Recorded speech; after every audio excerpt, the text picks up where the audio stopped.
tenemos noticias del cielo. Las noticias del cielo tienen que ver en este día con la diferencia que tiene que ver entre un hijo de la luz y un hijo del siglo malo. El tema es los siglos del hijo malo versus los hijos del siglo venidero.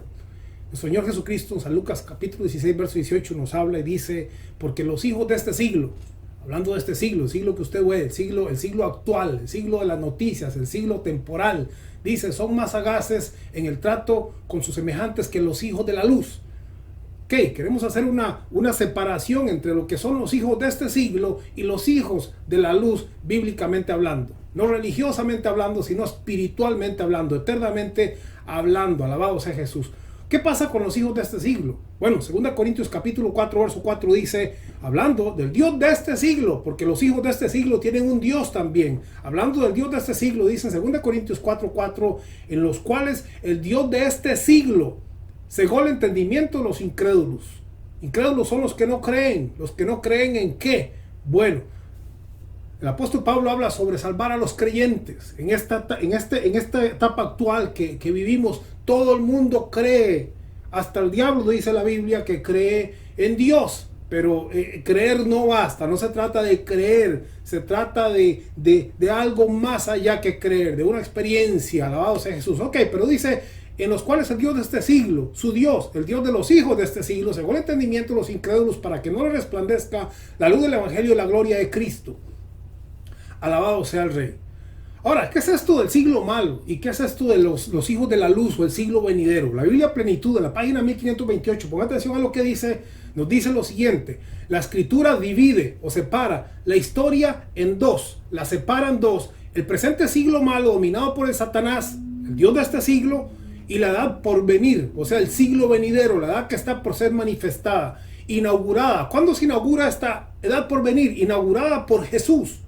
Oiga, como la presente edad no ha finalizado, o sea, este siglo todavía sigue corriendo, el siglo malo es el siglo que todavía nos envuelve, hablando temporalmente hablando, dice, las dos edades están siguiendo cursos paralelos. O sea, usted tiene aquí el siglo malo, el siglo temporal, el siglo de los ojos, de la vista, de lo temporal, de lo terrenal, pero el siglo espiritual, cuando Cristo ha venido a tomar control sobre la iglesia, a reinar sobre la iglesia, a trasladar, a renacer a sus hijos, a levantar a sus hijos, a cambiarlos, a sacarlos de las tinieblas a la luz, ese siglo ya ha comenzado. Entonces hay dos siglos, hay dos etapas, hay dos edades que están corriendo paralelamente. Eso es lo que dice. Entonces, nos decía acá, como la presente edad no ha finalizado, o sea, el siglo malo todavía sigue corriendo, las dos edades están siguiendo cursos paralelos.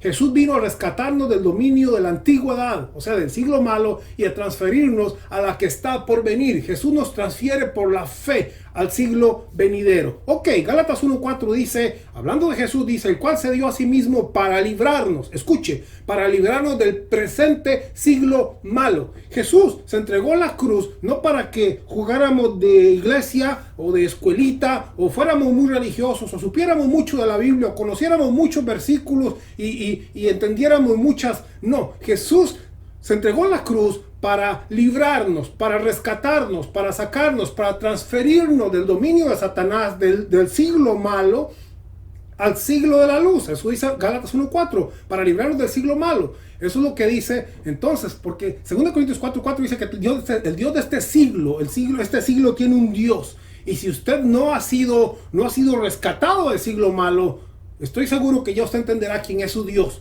Para que Dios, Jehová Dios, sea mi Dios, para que Jesús sea mi Dios, yo debo de haber sido rescatado para que Él reine en mi vida. Romanos 12:2 dice, no os conforméis a este siglo, sino transformaos por medio de la renovación de vuestro entendimiento.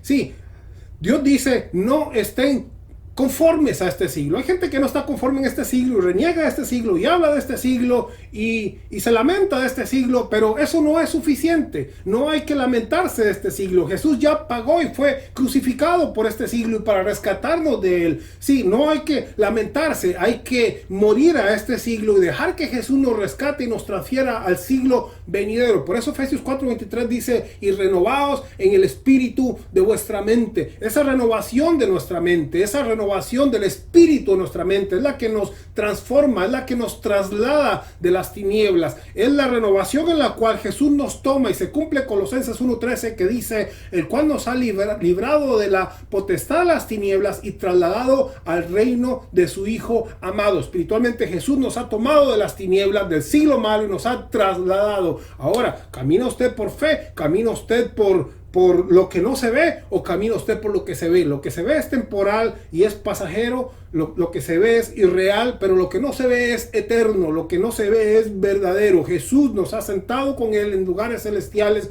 nos ha trasladado de las tinieblas a la luz. Ya usted no está más bajo el dominio de Satanás. Satanás no es su Dios. Usted no está en su siglo donde Él gobierna y donde Él reina. Usted ha sido trasladado en el nombre de Jesús por la palabra en este día. Alabado sea el Señor. Comparta este mensaje. Sea usted muy bendecido, amado. Amén.